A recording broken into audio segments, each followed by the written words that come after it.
ಸ್ವಯಂ ಸಿದ್ಧಂ ಅಹಂ ಒಂದೇ ಸಿದ್ಧಾರೂಢಯತೀಶ್ವರಂ. ಕ್ಷೇತ್ರಾದಿ ದೇವತೆ ರುದ್ರಾವಧೂತರ ದಿವ್ಯ ಎಳಿದಾವರಿಗಳಿಗೆ ಪುಡಮೊಟ್ಟು ಈಗ ತಮ್ಮ ಹಿತೋಪದೇಶವನ್ನು ನೀಡಿ ಗಮನಿಸಲ್ಪಟ್ಟಂಥ ಅಭಿನವ ಸಿದ್ಧಾರೂಢರ ಅವರ ಶ್ರೀಚರಣಕ್ಕೂ ನಮಿಸಿ ವೇದಿಕೆ ಮೇಲೆ ಉಪಸ್ಥಿತರಾಗಲ್ಪಟ್ಟಂಥ ಎಲ್ಲ ಪೂಜ್ಯರಿಗೂ ಅನೇಕ ನಮನಗಳನ್ನು ಸಮರ್ಪಿಸಿ ಶಿವಸ್ವರೂಪಿಗಳೇ ಆದ ತಮ್ಮೆಲ್ಲರಿಗೂ ಕೂಡ ವಂದನೆಗಳನ್ನು ಹೇಳಿ ಆತ್ಮೀಯ ಇವತ್ತಿನ ವಿಷಯವನ್ನು ಕುರಿತು ಎಲ್ಲ ಬಹಳ ಸುಂದರವಾಗಿ ಪ್ರತಿಪಾದನೆ ಮಾಡ್ಕೊಂಡು ಬಂದಿದ್ದಾರೆ. ಅದು ಯಾವುದು ಅಂತ ಕೇಳಿದರೆ, ಮಯ್ಯಾಸಕ್ತ ಮನಃ ಪಾರ್ಥ ಯೋಗಂ ಯುಂಜನ್ ಮದಾಶ್ರಯ ಅಸಂಶಯಂ ಸಮಗ್ರಂ ಮಾಂ ಯಥಾ ಜ್ಞಾಸ್ಯಸಿ ತತ್ ಶೃಣು. ಅಂದರೆ ಹೇ ಪಾರ್ಥ ಅರ್ಜುನ, ಮಯ್ಯಾಸಕ್ತ ಮನಸ್ಸೇನದರ ನಿಂದು ಅದರ ಆಸಕ್ತಿ ಎಲ್ಲಿರಬೇಕು ಅಂದ್ರೆ ಎಲ್ಲ ಜಗತ್ತಿನ ಜನರ ಆಸಕ್ತಿ ಎಲ್ಲಿ ಅದ ಮನಸ್ಸಿನ ಆಸಕ್ತಿ. ಮನಸ್ಸು ಯಾಕಡೆ ಎಳಿತದ ಅಂತ, ಮನಸ್ಸು ಎಳೆದ ಯಾಕಡೆ ಹೋಯ್ತದಲ್ಲ ಅದಕ್ಕೆ ಆಸಕ್ತಿ ಅಂತಾರ. ಮನಸ್ಸಿನ ಆಸೆ. ಈಗ ಲಘು ಊಟದ ಕಡೆ ಬಿಟ್ಟು ಬಿಡುವಾಗ ಅಂತ ಕೆಲವರು ಮನಸ್ಸು ಇರ್ತಿರ್ಬೇಕು. ಕೆಲವರು ನಾವು ಬಾರ್ ಕಡೆ ಹೋಗ್ಬೇಕಂತ ದಾರುದ ಅಂಗಡಿಗೆ ಹೀಗೆ ಎಲ್ಲ ಅವ್ರವ್ರ ಆಸಕ್ತಿ ಇರ್ತಾವ. ಆದರೆ ಇಲ್ಲಿ ಭಗವಂತ ಹೇಳ್ತಾನೆ, ನೀನು ಉದ್ಧಾರ ಆಗಬೇಕಾದರೆ ನಿನ್ನ ಮನಸ್ಸಿನ ಆಸಕ್ತಿಯನ್ನು ನನ್ನಲ್ಲಿಡು. ಮಯ್ಯಾಸಕ್ತ ಮನಪಾರ್. ಮತ್ತೇನು 3 ಸಾಧನಗಳನ್ನು ಹೇಳಿದ್ದಾನೆ. ಮಯ್ಯಾಸಕ್ತ ಮನ ಅಂದರೆ ನಿನ್ನ ಮನಸ್ಸಿನ ಆಸಕ್ತಿಯನ್ನು ಬೇರೆ ಕಡೆಗೆ, ವಿಷಯ ಕಡೆಗೆ, ರೊಕ್ಕ ರೂಪಾಯಿ ಬೆಳ್ಳಿ ಬಂಗಾರ ಆ ಸ್ತ್ರೀ ಮೊದಲಾದ ವಿಷಯಗಳ ಕಡೆಗೆ ನೀನು ಅದರ ಆಸಕ್ತಿಯನ್ನು ಬಿಡಲಾರದೆ ಪರಮಾತ್ಮನಾದ ನನ್ನ ಕಡೆ ಇಡು ಅಂತ ಒಂದು ಮಾತು ಹೇಳಿದ್ದಾನೆ. ಎರಡನೇ ಮಾತು ಮೈ ಯೋಗಂ ಯುಂಜನ್ ಅಂದರೆ ನೀನು ಮಾಡತಕ್ಕಂಥ ಯೋಗ ಅಂದರೆ ಕರ್ಮಯೋಗವನ್ನು ಏನೇನು ಮಾಡ್ತೀಯಲ್ಲ ಅದನ್ನೆಲ್ಲ ನನಗೆ ಸಮರ್ಪಣೆ ಮಾಡು. ಎರಡನೇ. ಮೂರನೇದು ಏನದ ಅಂತ ಕೇಳಿದರೆ ಮದಾಶ್ರಯ. ನನ್ನನ್ನೇ ಆಶ್ರಯಿಸು. ಈ ಲೌಕಿಕ ಇವ್ರನ್ನ ಆಶ್ರಯ ಮಾಡಲಿಕ್ಕೆ ಹೋಗಬೇಡ. ಅದಕ್ಕೆ ನೀನು ಸಂಪೂರ್ಣವಾಗಿ ನನ್ನ ಆಶ್ರಯ ಮಾಡಿಕೊ. ಇಷ್ಟು ಮಾಡಿದರೆ ಮಯ್ಯಾಸಕ್ತಮನ ಪಾರ್ಥ ಯೋಗಂ ಜನ್ಮದಾಶ್ರಯ ಅಸಂಶಯಂ ಸಮಗ್ರಂ ಮಾಂ ಯಥಾ ಜ್ಞಾಸ್ಯಸಿ ತತ್ ಶೃಣು. ಅಂದರೆ ನೀನು ಅಸಂಶಯಂ ಅಂದರೆ ಸಂಶಯರಹಿತನಾಗಿ ನನ್ನ ಸ್ವರೂಪವನ್ನು ಸಂಪೂರ್ಣವಾಗಿ ನೀನು ಯಾವ ರೀತಿ ತಿಳಿದುಕೊಳ್ಳುವೆಯೋ ಅದನ್ನು ಶೃಣು ಅಂದರೆ ಕೇಳು ಅಂಥೇಳಿ ಉತ್ತರಾರ್ಧದಲ್ಲಿ ಹೇಳ್ತಾನೆ. ಇಲ್ಲಿ ಸಮಯ ಭಾಳ ತಗೊಳ್ಳೋದು ಬೇಡ ಸ್ವಲ್ಪ, ಯಾಕಂದ್ರೆ ಸಮಯ ಈಗ ಮುಗಿದಕ್ಕೆ ಮುಗಿಬೇಕಾಗಿತ್ತು. ಇರಲಿ. ಮಯ್ಯಾಸಕ್ತ ಮನಃ ಅಂದರೆ ಮನಸ್ಸಿನ ಆಸಕ್ತಿಯನ್ನು ಬೇರೆ ಕಡೆಗೆ, ವಿಷಯಗಳ ಕಡೆಗೆ ಬಿಡಬೇಡ. ಯಾಕಂದ್ರೆ ವಿಷಯಗಳ ಕಡೆಗೆ ಬಿಟ್ಟೆ ಅಂದರೆ ಏನಾಗ್ತದಂದ್ರೆ ಅನರ್ಥ ಆಗಿ ನಿನ್ನ ನಾಶ ಆಗಿ ಹೋಗ್ತೀಯಂತ. ಶಂಕರಾಚಾರ್ಯ ಹೇಳ್ತಾರೆ, ವಿಷಯಾನ್ ವಿಷವತ್ಯಜ. ವಿಷಯಗಳೇನದಾವಲ್ಲ, ವಿಷಯ ಇವು ವಿಷ ಇದ್ದಂಗೆ. ಆ ವಿಷ ಹಾಕೈತಿ ಇನ್ನು ನೀವು ಊಟದೊಳಗೆ ವಿಷ ಹಾಕೈತಿ ಅಂದ್ರೆ ಹೇಗೆ ಭಯಪಟ್ಟು ನೀ ಅದನ್ನು ಬಿಡ್ತೀಯೋ ಆ ರೀತಿ ವಿಷಯಗಳನ್ನು ಬಿಟ್ಟು ದೂರ ಇರು ಅಂತ ಹೇಳಲ್ಪಟ್ಟ. ಅದರ ಬಗ್ಗೆ ಕಾಳಿದಾಸರು ಒಂದು ಮಾತು ಹೇಳ್ಯಾರ. ಒಂದು ಭೃಂಗ ಅಂದ್ರೆ ಹೂವಿನ ಸುಗಂಧ ಹೂವಿನ ಮೇಲೆ ಹೋಗಿ ಕುಂತು ಅದರ ಸುಗಂಧವನ್ನು ಅದು ಒಳ್ಳೆ ಅದರ ಸುವಾಸನೆಯನ್ನು ಹೀರುವ ಈ ಒಂದು ಆಸೆ ಅದಕ್ಕೆ ಆ ಭೃಂಗಕ್ಕೆ ಹೊಳಕ್ಕೆ ಅದಕ್ಕೆ ಗಂಧಶ್ಚಾಶ ಭುವನ ವಿದಿತ ಕೇತಕಿ ಸ್ವರ್ಣವರ್ಣ ಪದ್ಮಭ್ರಾಂತ್ಯ ಚಪಲ ಮಧುಪ ಪುಷ್ಪ ಮಧ್ಯೆ ಪಪಾ ಅಂಧೀಭೂತ ಕುಸುಮರಜಸ ಕಂಠಕೈರ್ಲೂನ ಪಕ್ಷ ಸ್ಥಾತುಂ ಗಂತುಂ ದ್ವಯಮಪಿ ಸಖೇ ನೈವ ಶಕ್ತೋ ದ್ವಿರೇಪ. ದ್ವಿರೇಪ ಅದು ಭ್ರಮರ, ಅದು ಸುಗಂಧ ಕಮಲದ ಹೂವು ಅದರ ಸುಗಂಧ ವಾಸನೆಯನ್ನು ಅದು ಹೀರಬೇಕು. ಆ ವಾಸನೆಯಲ್ಲೇ ಅದು ಆನಂದವಾಗಿ ಅಲ್ಲೇ ಕೂಡಿರಬೇಕು ಅಂತೇಳಿಕೆ ಹೆಚ್ಚು ಕಮಲ ಪುಷ್ಪದ ಮೇಲಿನ ಆ ಕಡೆ ಹೋಗ್ತಿರ್ತೈತೆ ಅದು. ಆದರೆ ಒಮ್ಮೆ ಹೋಗುವಾಗ ಏನಾಯಿತು ಅಂದ್ರೆ ಕ್ಯಾದಗಿ ಬನ ಅಂತಾರಲ್ಲ, ಅದು ಊದು ತೆನೆ ಇರ್ತದೆ ಕ್ಯಾದಗಿದ ಹಿಂಗೆ ಹೆಣ್ಮಕ್ಳು ಅದನ್ನು ತಲೆಯಾಗ ಅದು ಇಟ್ಕೊತಾರೆ ನೋಡಿ. ಅದು ಆ ಕೇದಿಗೆ ಬನ ಇತ್ತು. ಬನ ಅಂದ್ರೆ ಅನೇಕ ಗಿಡಗಳಿದ್ದು ಅಲ್ಲಿ.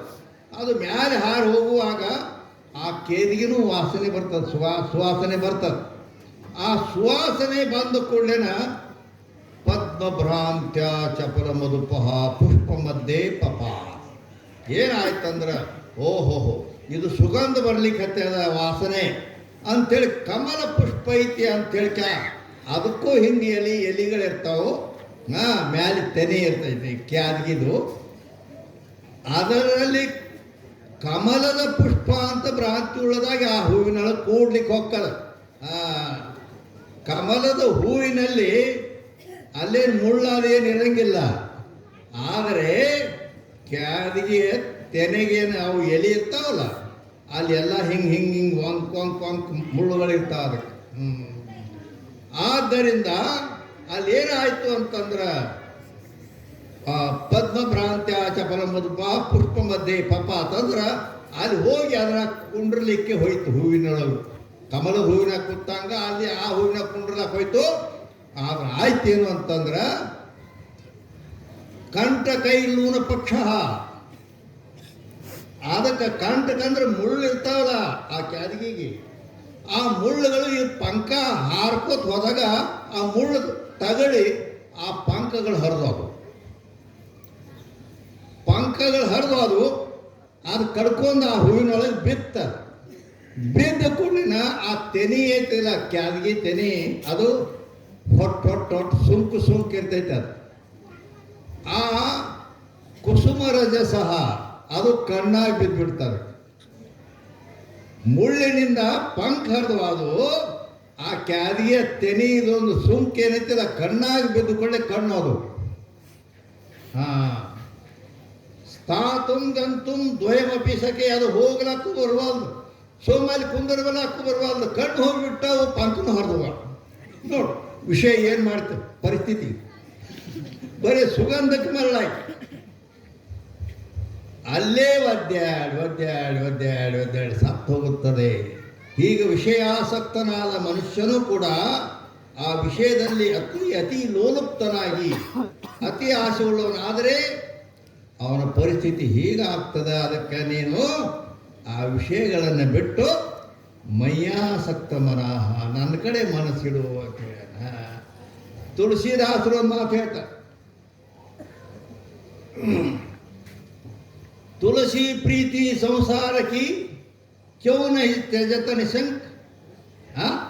ಅಲ್ಲ, ಈ ಸಂಸಾರ ಏನೈತಲ್ಲ ವಿಷಯದಿಂದ ಕೂಡಿದ ಈ ಸಂಸಾರ, ಅದರ ಮೇಲೆ ಪ್ರೀತಿ ಇಟ್ಕೊಂಡು ನಿನ್ನ ಮನಸ್ಸಿನ ಆಸಕ್ತಿ ಆ ಕಡೆ ಇಟ್ಟಿಯಲ್ಲ, ಕ್ಯೌನ ತ್ಯಜತ ನಿಶಂಕ್, ಸಂಶಯರಹಿತನಾಗಿ ಯಾಕೆ ಬಿಡುವಲ್ಲಿ ಅದನ್ನು, ಆ ವಿಷಯಗಳನ್ನು ಯಾಕೆ ಬಿಡುವಲ್ಲಿ, ಅದ್ರ ಮೇಲೆ ಪ್ರೀತಿ ಹಾಕಿಟ್ಕೊಂಡು ಕೂತಿ ಅಂತ ಕೇಳ್ತಾರೆ. ಯಾಕೆ ಬಿಡಬೇಕು ಅಂತ ನೀ ಕೇಳಿದ್ರೆ, ತುಳಸಿ ಪ್ರೀತಿ ಸಂಸಾರಕ್ಕೆ ಕ್ಯೌನ ತ್ಯಜತ ನಿಶಂಕ, ಆಗ ಯಾಕೆ ಅದರ ಮ್ಯಾಗಿಂದ ವಿಷಯ ಬಿಡಬೇಕಪ್ಪ, ಅದೇನಾಗೈತಿ ಅಂತ ಕೇಳಿದ್ರೆ ಘಟ ಜಾತ ಹೈ ಜೈಸೆ ಆಟಕೋ ಅಂಕ. ಆ ವಿಷಯ ಹೆಂಗೈತಿ ಅಂತಂದ್ರೆ, ಲೋಕ ಸಂಸಾರ ಈ ಪ್ರಪಂಚ ಎಲ್ಲ ಹೆಂಗೈತಿ ಅಂದ್ರೆ ಘಟತ ಗಡಿಜ ಅಂದ್ರೆ ಕಡಿಮೆ ಹಾಕೋತ ಹೋಗ್ತದೆ. ಆಕೈತೆ ಇಲ್ಲ ವಯಸ್ಸಾದಾಗ ಹಾಕೋತಾನೆ ಹೋಗ್ತೈತೆ. ಅದಕ್ಕೆ ಜೈಸೆ ಆಟ್ಕೋ ಅಂಕ 8 ಅಂಕ ಇದ್ದಂಗೆ ಐತದು ಸಂಸಾರ. ಅದ್ರ ಸಲಾಗಿ ಅದ್ರ ಮ್ಯಾಲಿನ ಆಸಕ್ತಿ ಪ್ರೀತಿಯನ್ನು ಬಿಟ್ಟು ನನ್ನ ಕಡೆ ಇಡು ಅಂತ ಹೇಳಿ. ಅದು ಹೆಂಗೈತೆ ಹಂಗಾರ ಸಂಸಾರ, ಅದರ ಹೆಂಗೆ ಕಡಿಮೆ ಹೆಂಗೆ ಆಕೈತಿ ಮತ್ತು ನಾಶ ಆಗಿ ಹೋಗ್ತೈತಿ ಅಂತ ಅದು ಹೇಳಿದ್ರಲ್ಲ. ಹೆಂಗೈತೆ ಅಂದ್ರೆ ಮಗ್ಗಿ ಬರ್ತಾವ ನಿಮಗೆ. 8 ಮಗ್ಗಿ. 8 1 8 8 2 16. 16 ಅಂದ್ರೆ 1 ಬರ್ದು 6 ಬರ್ತಿರಲ್ಲ 16. ಹಾಂ, ಅವೆರಡು ಕೂಡಿಸಿದರೆ 6 1 ಕೂಡಿಸಿದ್ರೆ ಎಷ್ಟಾಗ್ತ? 7 8ರಾಗ ಒಂದು ಕಡಿಮೆ ಆತಿ. 8 3 24. ಹೌದಾ? 24 ಅಂದ್ರೆ 2 4 ಎಷ್ಟಾಯ್ತು? 6 ಆಯ್ತು. 2 ಕಮ್ಮ ಅದು ಇವೆ. 8 4 32. 3 2 5 ಆಯ್ತು. ಹಂಗೆ ಕಡಿಮೆ ಘಟದ ನಮ್ದೇನು ಈಗೇನು ಏರ್ತೈತೇನು ಇಳಿತೈತೆ ಅಂತಿರ್ಲ ನೀವು. ತಿಳ್ಕೊ ಕಡಿಮೆ ಹಾಕೋತ ಹೋಗಿ ನಾಶ ಆಗೋಕೈತಿ. ಈ ದೇಹಾದಿ ಪ್ರಪಂಚ ಎಲ್ಲ ಹಂಗಾದ. ಅದಕ್ಕೆ ಪರಮಾತ್ಮ ಅಂತಾನೆ ಯಾಕೆ ಅದ ಮೇಲೆ ತುಳಸಿ ಪ್ರೀತಿ ಸಂಸಾರಕ್ಕೆ ಕೆವನೈತೆ ಸರ್, ಯಾಕೆ ಬಿಡುವಲ್ಲಿ ಅದರ ಹಿಂಗೈತಿ ಅಂತ ದೋಷ ತೋರಿಸಿದ್ರೆ ಅದಕ್ಕೆ ತುಳಸಿದಾಸರು. ಮತ್ತೆ ಏನು ಮಾಡ್ಬೇಕು ನಾವು? ಆ ಮನಸ್ಸು ಆ ಕಡೆ ಬ್ಯಾಡ ಅಂದ್ರೆ ಮತ್ತೆ ಏನು ಇಡಬೇಕು ಅದು ಕೇಳಿದರೆ, ನೀವು ಕೇಳಿದರೆ ಅದಕ್ಕೆ ಉತ್ತರ ಹೇಳ್ತಾರ. ಏನ?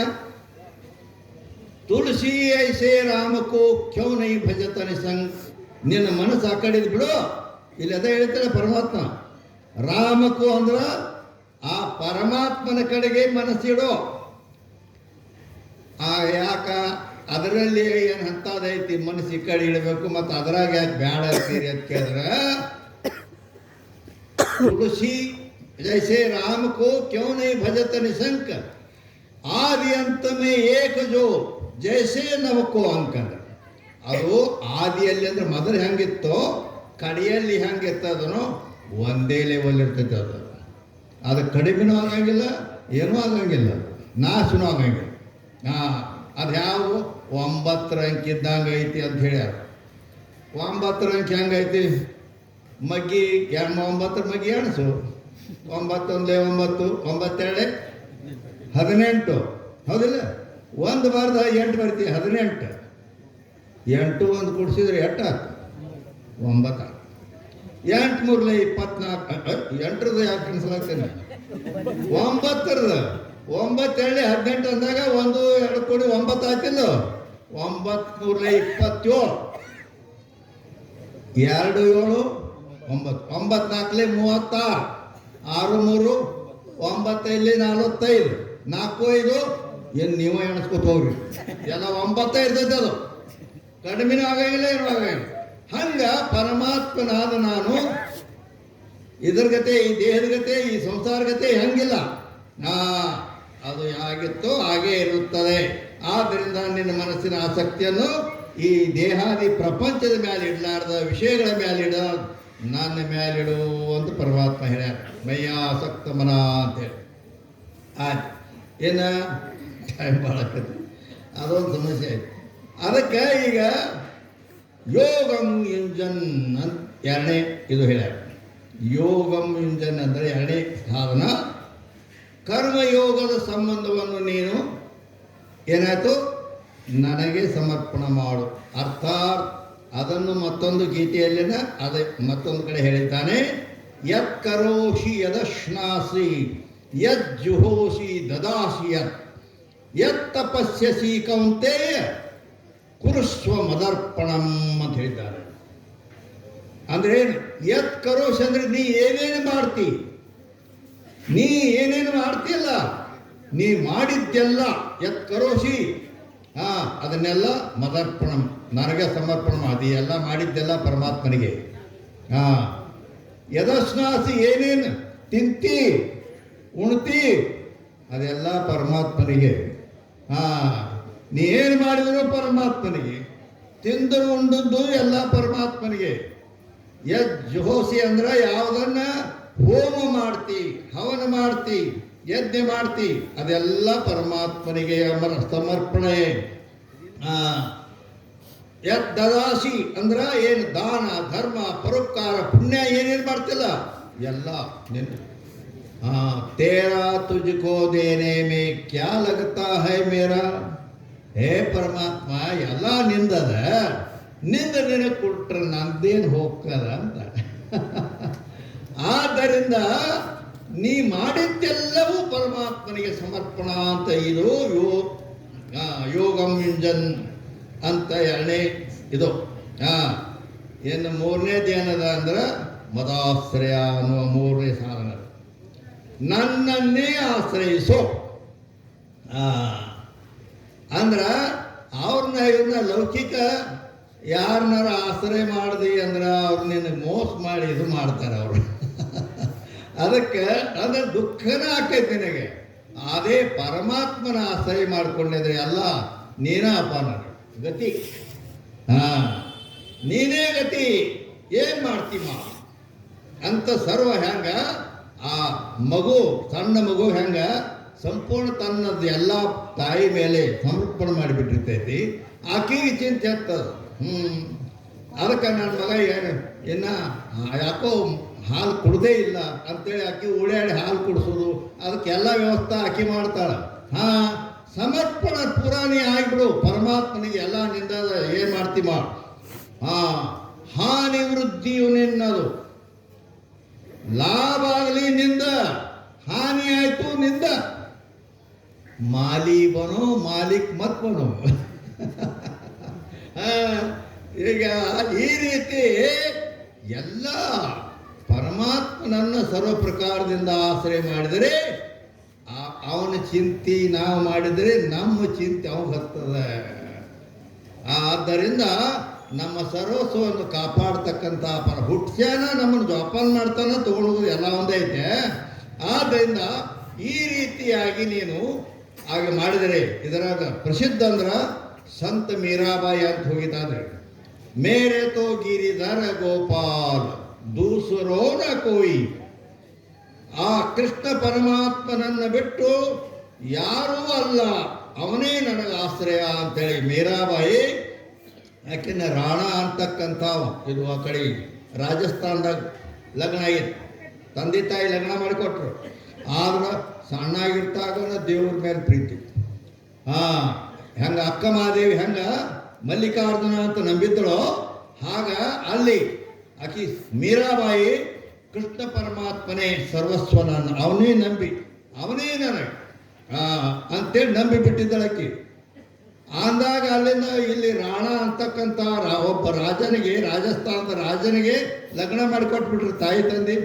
ಆಕಿ ಬರೇ ಕೃಷ್ಣನ ಧ್ಯಾನದಲ್ಲಿ, ಕೃಷ್ಣನ ಚಿಂತನದಲ್ಲಿ, ಭಜನ ಕೀರ್ತಿ ಅದರಾಗ ಇದ್ರು ಆಕಿ. ಅವ ಅಂದ ನಾ ರಾಜ ಅದೇನೆ, ಈಕೆ ನನ್ನ ರಾಣಿ, ಆಕೆ ತನ್ನ ಮರ್ಯಾದೆ ಇರ್ಬೇಕಲ್ಲ. ಎಲ್ಲಾರೋ ಓಣ್ಯಾಗ ಹೋಗಿ ಆ ಕೃಷ್ಣ ಮಂದಿರ ಇತ್ತಂದ್ರೆ ಅಲ್ಲಿ ಹೋಗೋದು, ಆ ಪರಮಾತ್ಮನ ಧ್ಯಾನ ಮಾಡಿ ಹಾಡೋದು, ಕುಣಿಯೋದು, ಭಜನೆ ಮಾಡೋದು, ಇದು ನಾನು ಒಬ್ಬರು ಕಳಿಲಕ್ಕೆ ಹತ್ತಿ ಹೆಣ್ಮಗಳ ತರಿಕೆ. ಈಕಿನ ಏನು ಮಾಡಿದ್ರು ಕೇಳೋಳ. ಅವಾಗ ಅಂದವ ಈಕಿನ ಪೂರ ಮುಗಿಸೇ ಬಿಡ್ಬೇಕಲ್ಲ, ಇಲ್ಲಾಂದ್ರೆ ನಾನು ಎಲ್ಲ ಮರ್ಯಾದೆ, ನಾ ರಾಜ ಅದೇನಂದ್ರೆ ರಾಣಿ ಹೆಂಗಿರ್ಬೇಕು, ತನ್ನ ಮರ್ಯಾದೆಯಲ್ಲಿ ಇರ್ಬೇಕಲ್ಲ. ಇದು ಸಿಕ್ಕಲ್ಲೇ ಓಣ್ಯಾಗ ಹೋಗಿ ಆ ದೇವ್ರ ಇದ್ದಲ್ಲಿ ಅಲ್ಲಿ ಸಿಕ್ಕಲ್ಲೇ ಬೆಳ್ಕೊಳ್ಳೋ ಅವ್ರ ಗತೆ ಹಿಂಗೆ ಮಾಡ್ಲಕ್ಕೈತೆ ಅಂತೇಳಿ ವಿಷ ಹಾಕಿ ಕೊಟ್ಬಿಟ್ಟು. ವಿಷ ಹಾಕಿ ಕೊಟ್ಟು ಏನು ಹೇಳ್ದ, ಕೃಷ್ಣ ಪರಮಾತ್ಮನ ತೀರ್ಥ ಪ್ರಸಾದದ ಆ ಪ್ರಸಾದ ತಗೋ ಅಂತ ಕಳಿಸ್ಯಾರೋ ಅಣ್ಣ. ಕೃಷ್ಣ ಪರಮಾತ್ಮನ ಪ್ರಸಾದ, ಆಹಾ ಪ್ರಸಾದೇ ಸರ್ವ ದುಃಖಾನ ಹಾನಿರಶೋಪಜಾಯತೆ ಅಂತೇಳ್ಕ ಆಗಲಿ ಅಂತ ತಗೊಂಡು ಕೊಡದು ಬಿಟ್ಟಳಾಕಿ. ನೀನು ಅಲಿದರೆ ವಿಷವು ಅಮೃತವಯ್ಯ, ಇಷ್ಟ ತಗೊಂಡ್ಬಿಡು ಅಂತೇಳಿ. ನೀನು ಅಲಿದರೆ ವಿಷವು ಅಮೃತವಯ್ಯ ಅಂತಂದಾಗ ಆಕೆಗೆ ಪರಿಣಾಮ ಏನೋ ಆಗಲ್ಲ.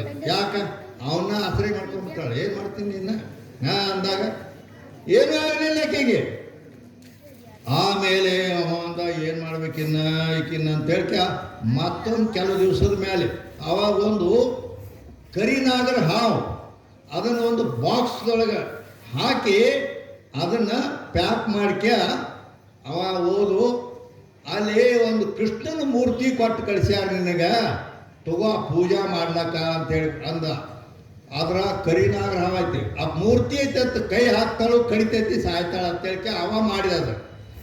ಆದ್ರೆ ಆಹಾ ಕೃಷ್ಣನ ಮೂರ್ತಿ ಕಳಿಸ್ಯಾರಂದ್ರೆ ಭಾಳಷ್ಟು ನನಗೆ ಆನಂದ ಆಯಿತು. ಇಲ್ಲೇ ಪೂಜಾ ಮಾಡ್ಲಕ್ಕೆ ಮನ್ಯಾಗ ಬೇಷ ಆಯ್ತು ಅಂತೇಳಿ ಬಾಕ್ಸ್ ತೆರೆದು ಕೈ ಹಾಕಿದ್ರು. ಕರಿನಾಗರ ಹೋಗಿ ಕೃಷ್ಣನ ಮೂರ್ತಿ ಆಗಿಬಿಟ್ಟಿತ್ತು. ನಂಬಿ ಕರೆದರೆ ಓ ಎನ್ನನೇ ಶಿವನು ಅಂತೇಳಿ ಆ ಪ್ರಕಾರ ಪರಮಾತ್ಮನನ್ನೇ ಮೊದಲ ಆಶ್ರಯ ಅಂದ್ರೆ ನನ್ನನ್ನೇ ಆಶ್ರಯ ಮಾಡಿದರೆ ಮತ್ತು ಅವ ಅದಕ್ಕೂ ಅದು ಹೋಗಿ ಕರಿನಾಗರ ಹೋಗಿ ಕೃಷ್ಣ ಮೂರ್ತಿ ಆಯಿತು ಅಂತ. ಈ ರೀತಿ ನಾವು ಕೂಡ ಪರಮಾತ್ಮನನ್ನ ಆಶ್ರಯ ಮಾಡಿಕೊಂಡು ನಮ್ಮ ಮನಸ್ಸನ್ನು ಆ ಪರಮಾತ್ಮನಲ್ಲೇ ಇಟ್ಟದ್ದಾದರೆ ಆ ನಮ್ಮ ಸಂಸಾರದ ಭಾರ, ನಮ್ಮನ್ನು ನೋಡಿಕೊಳ್ಳುವ ಆ ಸಂಪೂರ್ಣ ನಮ್ಮ ಸುಖ ದುಃಖ ಎಲ್ಲ ಆ ಪರಮಾತ್ಮ ನಮ್ಮನ್ನು ಕಾಪಾಡ್ತಾನಂತ ತಿಳ್ಕೊಂಡು, ಆದ್ದರಿಂದ ನಾವು ಏನು ಮಾಡ್ಬೇಕಂದ್ರೆ ಮನಸ್ಸಿನ ಆಸಕ್ತಿಯನ್ನು ಪರಮಾತ್ಮನಲ್ಲೇ ಇಡಬೇಕು. ಮಾಡಿದ್ದೆಲ್ಲ ಆ ಪರಮಾತ್ಮಂದ ಐತಿ ಅಂತೇಳಿ ಮತ್ತು ಪರಮಾತ್ಮನನ್ನು ಆಶ್ರಯಿಸಿದರೆ ಆ ಪರಮಾತ್ಮ ನಮ್ಮನ್ನು ಕಾಪಾಡ್ತಾನ ಅಂತ ಸದ್ಬುದ್ಧಿ ರುದ್ರಾವಧೂತ ನಿಮ್ಮೆಲ್ಲರಿಗೆ ಕೊಡ್ಲಿ ಅಂತೇಳಿ ನಾನು 2 ಮಾತನ್ನು ಮುಗಿಸುತ್ತೇನೆ.